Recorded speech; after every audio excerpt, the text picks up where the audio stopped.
Zini, par ko ārkārtīgi priecājās mūsu prāts? Par paredzamību. Ja dāma gāja atvaļinājumā, viņa teica, es nemāku iet atvaļinājumā, jo es nespēju atslēgties, un uz atvaļinājuma beigām jau man darbam pieslēdzas prāts. Un tad man radās doma tāda, sataisi grafiku jau pirmajai pēc atvaļinājuma nedēļai.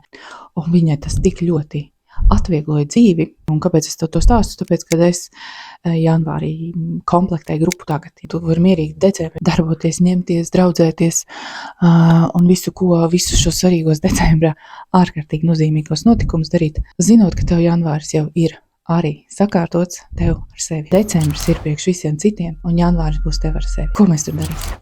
Audzēsim tavu pašpārliecinātību, tavu sapratnī par tavām dzīves sfērām un to, kas tev vispār šobrīd tieši tagad ir svarīgi. Apkoposi savu 25. gada pieredzi, un tad, kad mēs zinām savu pieredzi, tad mēs tikai varam iet tālāk. Un tev būs pilnīgi skaidra vīzija par to, kādu tu gribi 26. gadu.